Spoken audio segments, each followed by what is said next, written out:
وہ ہر بندے کو مشکوک نگاہوں سے گھورتی رہی۔ میں خاموشی سے اس کی جاسوسی ملاحظہ کر رہی تھی۔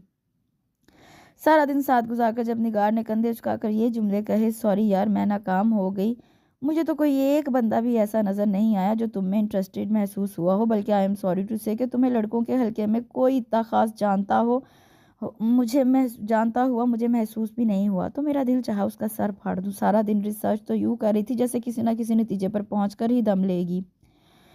نگار نے تو مدد تو کیا کرنی تھی، بس یہ ہوا کہ ان محترمہ کے ہاتھ ایک ٹاپک لگ گیا، فوراً ہی فارینہ اور مومو کے بھی گوشت گزار کیا گیا۔ اینا پر کوئی جن عاشق ہو گیا ہے، جو بھی ہے بڑا نیک دل اور پڑھاکو۔ سب نے مل کر میرا اچھا خاصا ریکارڈ لگایا تھا، اور پھر ان 2 واقعات پر ہی بس نہیں ہوا تھا، اس کے بعد بھی 2-4 مرتبہ اسی قسم کے واقعات پیش آئے۔ کبھی ایسا ہوتا کہ میں لائبریری کوئی بک ایشو کروانے جاتی اور وہ مجھے وہاں نہیں ملتی۔ واپس کلاس میں پہنچتی تو وہ کتاب میری چیئر پر رکھی ہوتی۔ ڈرنا تو خیر میں نے اب چھوڑ دیا تھا کہ وہ جو کوئی بھی تھا مجھے نقصان تو ہرگز نہیں پہنچا رہا تھا، مگر وہ تھا کون اور آخر سامنے کیوں نہیں آ رہا تھا؟ میں ان دنوں سخت الجھن کا شکار رہنے لگی تھی۔ پہلا سیمیسٹر ختم ہوا اور امتحان سے فارغ ہو کر ہم لوگ سیکنڈ سیمیسٹر میں آ گئے۔ ذیشان حیدر کا گروپ یونیورسٹی سے رخصت ہو چکا تھا۔ میں نے کتنی ہی لڑکیوں کو اس کے لیے آنسو بہاتے دیکھا اور ان کی عقلوں پر ماتم بھی کیا۔ جب وہ کسی کو لفٹ نہیں دیتا تھا تو ان لڑکیوں کا یہ حال تھا، اور اگر جو وہ ذرا کسی سے بات کر لیتا تو پتہ نہیں کتنی لڑکیاں اس کی جدائی میں اس دار فانی سے کوچ کر گئی ہوتی۔ ان گزرتے دنوں میں دو خوشی کی خبریں آگے پیچھے سننے کو ملی تھی۔ پہلی خبر تو یہ تھی کہ ہماری مومو خیر سے اماں جان بن گئی تھی، اس کی بیٹی اسی کی طرح کیوٹ تھی، اور دوسری خوشخبری یہ تھی کہ نگار کی اپنی تایا زاد کے ساتھ بات طے ہو گئی تھی۔ شادی اس کے ماسٹرز مکمل کرنے کے بعد ہونا قرار پائی تھی۔ ہم سب دوستیں بہت دنوں بعد مومو کی بیٹی کو دیکھنے کے بہانے جمع ہوئے تو وہاں سب ہی کو میری فکر تھی۔ یار اب اینا کے لیے کچھ نہ کچھ سوچنا پڑے گا۔ مسٹر رائٹ کا تو پتہ نہیں چل رہا، ایسا کرتے ہیں ہم ہی لوگ کوئی اچھا سا بندہ اپنی چندہ کے لیے ڈھونڈتے ہیں۔ فارینہ نے میرے لیے فکر ظاہر کی تھی۔ میں نے جواباً ناپسندیدگی کا اظہار کیا تو وہ سب کی سب مجھے ڈانٹنے بیٹھ گئیں۔ چپ بیٹھو، تم تو گٹس خود میں کوئی ہیں نہیں اور شوق ہے پسند کی شادی کا۔ لڑکوں کو تو ایک طرف چھوڑو، اس کی تو وہاں کسی لڑکی کے ساتھ تک دوستی نہیں ہے، ایسے کوئی نہیں تمہیں پسند کرے گا۔ بہتر ہے بڑوں کا کہنا مانو، اب دیکھنا میں اپنی اینا کے لیے کیسا شاندار بندہ ڈھونڈتی ہوں۔ وہ سب کی سب اسی قسم کی باتیں کرتی رہی تھی اور میں انہیں ایک کان سے سن کر دوسرے سے نکالتی رہی تھی۔ پتہ نہیں کیا بات تھی، اب مجھے میری مطلوبہ کتاب چیئر پر رکھی نہیں ملتی تھی۔ اسائنمنٹس اور نوٹس میری فائلوں میں برآمد ہونا بند ہو گئے تھے۔ میں جو اس غیبی امداد کی بڑی حد تک عادی ہو گئی تھی ایک دم پریشان ہو گئی۔ وہ میرا نادیدہ ہمدرد اور خیرخواہ پتہ نہیں کہاں ایک دم غائب ہو گیا تھا۔ میں اس سے ملنا چاہتی تھی، اس سے پوچھنا چاہتی تھی کہ وہ میری مدد کیوں کرتا ہے، مگر وہ تو ایسا غائب ہوا تھا جیسے کبھی تھا ہی نہیں۔ میرا دل ایک دم ہر چیز سے اچاٹ ہو گیا، یہاں تک کہ پڑھائی اور کتابیں بھی مجھے زہر لگنے لگی تھیں۔ یہ محبت کی کون سی قسم ہے میں نہیں جانتی، مگر مجھے اتنا ضرور پتہ ہے کہ وہ جو کوئی بھی ہے اور جیسا بھی ہے، میرے لیے وہ دنیا کا سب سے پیارا انسان ہے، جسے میری پرواہ تھی، جو میرا خیال رکھتا تھا، مگر وہ ایک دم آخر چلا کہاں گیا؟ میں ذیشان حیدر ہوں، اپنے والدین کا سب سے چھوٹا بیٹا۔ مجھ سے بڑے دونوں بھائیوں کی شادیاں ہو چکی ہیں، دونوں بھائی ڈیڈی کے ساتھ مل کر ہمارے بزنس کی دیکھ بھال کرتے ہیں۔ میری ساری ایجوکیشن پاکستان سے باہر ہوئی ہے۔ لندن میں سینئر کیمبرج کے بعد میں نے وہیں BBA میں داخلہ لے لیا۔ گریجویشن کے بعد میرا وہیں سے MBA کرنے کا پروگرام تھا، مگر مما کو اچانک ہی میری یاد زیادہ ہی شدتوں سے آنے لگی تو ناچار مجھے پاکستان لوٹنا پڑا۔ ڈیڈی نے بھی مجھے یہی سمجھایا تھا کہ فی الحال مما کا دل رکھنے کے خاطر مجھے واپس آ جانا چاہیے، بعد میں 2 سال بعد وہ مجھے دوبارہ میری پسند کی یونیورسٹی میں ایڈمیشن دلوا دیں گے۔ کراچی آ کر میں نے IBA میں ایڈمیشن لیا اور ساتھ ہی ساتھ ڈیڈی کے آفس بھی جانا شروع کر دیا تاکہ مجھے یہاں کس طرح کام کیا جاتا ہے وہ بھی سمجھ میں آ جائے۔ یہاں آنے کے بعد شروع میں مجھے سخت بوریت محسوس ہوتی تھی۔ گو خاور اور اسد جو میرے فرسٹ کزن اور بچپن کے دوست ہیں بھرپور کمپنی دیتے تھے، مگر مجھے پھر بھی ایڈجسٹ کرنے میں دشواری پیش آ رہی تھی۔ انہی بور دنوں میں اچانک مجھے وہ مل گئی۔ مجھے نہیں پتا میں اس کی کس بات سے متاثر ہو کر اس کے بارے میں سوچنے پر مجبور ہوا تھا، مگر یہ بات طے ہے کہ وہ لڑکی مجھے پہلی نظر ہی میں دل و جان سے پسند آ گئی تھی۔ اس روز میں خاور کے ہاں گیا تھا۔ آنٹی سے پتہ چلا کہ وہ گھر پر نہیں ہے تو میں سخت بوریت اور ڈپریشن محسوس کرتا وہیں خاور کے گھر کے قریب موجود پارک میں چلا آیا۔ یوں ہی بینچ پر بیٹھا میں وقت گزاری کر رہا تھا کہ کچھ فاصلے پر بیٹھی بے فکری سے کہا لگاتی لڑکیوں نے میری توجہ اپنی جانب مبذول کرا لی۔ وہ 4 لڑکیوں کا گروپ تھا۔ میں یوں ہی اپنی بوریت دور کرنے کے لیے ان لوگوں کی باتیں سننے لگا۔ اس کے لیے مجھے کوئی خاص کوشش کرنی بھی نہیں پڑی۔ وہ لوگ اتنا زور زور سے بول رہی تھی کہ میرے کانوں میں انگلیاں ٹھونس کر بھی ان کی گفتگو میں کانوں میں انگلیاں ٹھونس کر بھی ان کی گفتگو سن سکتا تھا۔ وہ سبھی کچھ نہ کچھ بول رہی تھی مگر ان کے درمیان میں بیٹھی وہ ہرے کپڑوں میں ملبوس لڑکی بڑی خاموش بیٹھی تھی۔ پتہ نہیں اسے دیکھ کر بے اختیار میرا دل یہ کیوں چاہا کہ وہ بھی کچھ بولے۔ پھر اس کی کسی دوست نے براہ راست اسے مخاطب کر کے پوچھا تو وہ اپنی اتنی دیر کی خاموشی توڑ کر بڑی ہی مدھر آواز میں انہیں اپنی پسند ناپسند سے آگاہ کرنے لگی۔ وہ اچھی خوش شکل لڑکی تھی، کندھوں سے نیچے آتے سلکی بال جنہیں وہ لاپرواہی سے بار بار پیچھے کر رہی تھی اس کی شخصیت میں 4 چاند لگا رہے تھے۔ اس کی آواز بے حد خوبصورت تھی۔ یہ بھی نہیں تھا کہ وہ میری زندگی میں آنے والی پہلی خوبصورت لڑکی تھی۔ بے شمار لڑکیاں میرے آگے پیچھے منڈلاتی ہیں مگر میں نے کبھی بھی تفریحاً کسی لڑکی کے ساتھ وقت نہیں گزارا۔ میں عورتوں کی عزت کرتا ہوں، ایسی لڑکیوں پر مجھے صرف اور صرف ترس آتا ہے جو خود کو اتنا حقیر کر دیتی ہیں اور مردوں کے آگے پیچھے پھرتی ہیں۔ خیر بات ہو رہی تھی اس لڑکی کی جس کا نام تھا اینا۔ اس کی دوستوں ہی کے ذریعے مجھے اس کا نام پتہ چلا تھا۔ میرا دل چاہتا ہے وہ بہت بولڈ ہو، بہت کانفیڈنٹ۔ وہ آئے اور آ کر بڑے اعتماد کے ساتھ مجھے شادی کی آفر کرے، اس طرح جیسے انکار کا تو کوئی سوال ہی نہیں ہے۔ اس کے ہاتھوں میں سرخ گلابوں کا خوبصورت سا بوکے ہو، میں وہ بوکے قبول کر لوں۔ کیا خوب ہو اگر ویلنٹائن ڈے ہو۔ وہ اتنے جذب سے اور اتنی سچائی سے بول رہی تھی کہ میں ایک ٹک اس کی طرف دیکھتا رہا۔ ایک لمحے کے لیے تو میرا دل چاہا کہ ابھی اس کے سامنے جاؤں اور جا کر اسے پرپوز کر دوں مگر پھر فوراً ہی خود کو ایسا کرنے سے روکا۔ جب تک وہ لوگ چلی نہیں گئی میں وہیں بیٹھا رہا۔ زندگی میں پہلی بار تھا کہ مجھے کسی لڑکی نے اتنا متاثر کیا تھا۔ میں اپنی فیلنگ کو خود ہی اچھی طرح سمجھ نہیں پا رہا تھا۔ اس روز گھر آ کر یہاں تک کہ رات میں سونے سے پہلے بھی مجھے وقفے سے اسی کا خیال آتا رہا تو میں خود کو قصداً دوسرے کاموں میں مصروف کر کے اس کی طرف سے دھیان ہٹانے کی کوشش کرنے لگا۔ مگر پھر صرف اسی دن نہیں بلکہ اس کے بعد بھی جب کئی دن گزرنے پر بھی میں اس کے خیال کو اپنے ذہن سے نکال نہیں پایا تو پہل تو خود پر ہی بہت جھلایا، غصہ آیا۔ آخر ایسا اس لڑکی میں غیر معمولی ہی تھا ہی کیا کہ میں یوں اس کے بارے میں سوچنے بیٹھ جاؤں۔ اس سے کہیں حسین لڑکیاں میرے خاندان اور فیملی فرینڈز میں موجود تھیں۔ میں تو اس کے بارے میں ڈھنگ سے کچھ جانتا تک نہیں تھا۔ وہ کون تھی، کہاں رہتی تھی، کس فیملی سے تعلق رکھتی تھی، اس کی عادتیں، پسند ناپسند مجھے کچھ بھی تو معلوم نہیں تھا۔